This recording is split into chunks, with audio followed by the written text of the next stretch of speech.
और जेजेपी नेता अजय चौटाला के बयान पर बीजेपी नेताओं की तरफ से लगातार पलटवार किया जा रहा है। मुख्यमंत्री नायब सिंह सैनी ने भी डॉक्टर अजय चौटाला पर पलटवार किया और कहा कि जो बयान दे रहे हैं वो लंबे समय तक सत्ता में रहे। मुख्यमंत्री ने कहा कि वो राजनीतिक रूप से जीरो पर खड़े, वह राजनीतिक रूप से जीरो पर खड़े। इसके अलावा बीजेपी के और भी नेताओं ने बयान दिया है। सुभाष बराला, अनिल विज, गौरव गौतम ने भी अजय चौटाला के बयान पर निशाना साधा और कहा कि युवाओं को भड़काकर देश के हालात खराब करना चाहते हैं। ये अनिल विज का बयान है। गौरव गौतम ने कहा कि भारत एक लोकतांत्रिक देश है। सुभाष बराला ने कहा कि ये लोग अराजकता फैलाकर वोट बैंक बनाना चाहते हैं। जब भी वो मौका आए, जिस तरीके से हमारे पड़ोसी मुल्कों में, श्रीलंका में जिस तरीके से नौजवानों ने वहां की सरकार का तख्ता पलट करके रातों रात उन्हें भगाने पे मजबूर किया, जिस तरीके से बांग्लादेश के लोगों ने, नौजवानों ने वहां की सरकार का तख्ता पलट करके उन शासकों को देश छोड़ने के लिए मजबूर किया, जिस तरीके से नेपाल में वहां के नौजवानों ने लामबंद होकर के न केवल उनको सड़कों पर पीटने का काम किया बल्कि रातों रात देश छोड़ने के लिए मजबूर किया, इसी तरीके से इन शासकों को गद्दी से खींच करके उतार करके सड़कों पर दौड़ा करके पीटने का काम करना पड़ेगा। इनको देश छोड़ने पे मजबूर करने का काम करना पड़ेगा, तभी जा करके हमारा इस कुशासन से पीछा छूटेगा। देखिए, वो भी सत्ता में रहे हैं, लंबे समय तक सत्ता में रहे हैं।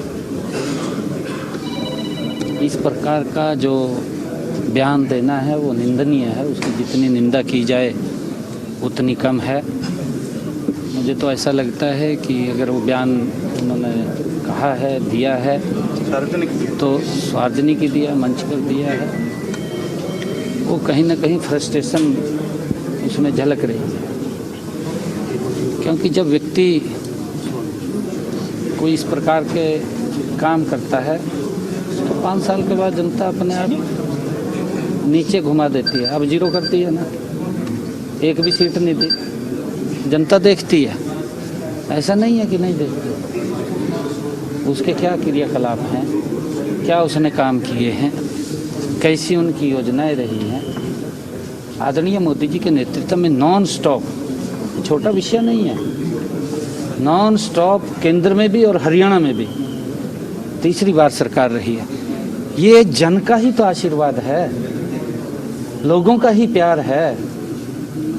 ये लोगों के उस आशीर्वाद, उस प्यार को किस प्रकार से अपमानित करने का काम ये लोग कर रहे हैं, लंबे समय तक भी कहीं दिखाई नहीं दे रहे। लंबे समय तक। इसका मतलब ये है कि नेताजी को हिंदुस्तान के प्रजातंत्र में विश्वास नहीं रहा। नेताजी को हिंदुस्तान की जनता में विश्वास नहीं रहा। नेताजी को अपनी राजनीतिक पार्टी में भी विश्वास नहीं रहा। इसलिए ये युवकों को भड़काकर देश के हालात खराब करना चाहते हैं। बहुत गलत है और ऐसी मानसिकता नहीं रखनी चाहिए। ये लोकतांत्रिक देश है। दुनिया भारत से प्रेरणा लेती है। ऐसी बात नेताओं को नहीं करनी चाहिए। मेरा यही सलाह है उनको। जेजेपी के बहुत ही वरिष्ठ नेता अजय सिंह चौटाला ने कल एक बयान दिया है। उन्होंने शरेआम कैसे अराजकता फैले इस बात का आह्वान एक अपनी पार्टी के युवा सम्मेलन के अंदर किया है, जिसकी जितनी भर्त्सना की जाए उस बयान की उतना कम है। लेकिन ये केवल एक बार की बात नहीं है। इनकी आप राजनीतिक जो इनका इतिहास है उसको उठा करके आप देखेंगे तो निश्चित रूप से एक बात समझ में आती है कि इन लोगों ने इसी प्रकार की राजनीति करने का काम किया है जो लोगों में विद्वेष पैदा करती है, केवल और केवल अपना वोट बैंक बनाने के लिए इस प्रकार की बयानबाजी देते हैं। लेकिन ये हरियाणा का युवा है, इनको समझना चाहिए ये नए भारत का युवा है, ये नरेंद्र मोदी जी के देश का युवा है। ये इनकी सोच से अपनी सोच को मिला करके चलने वाला नहीं है।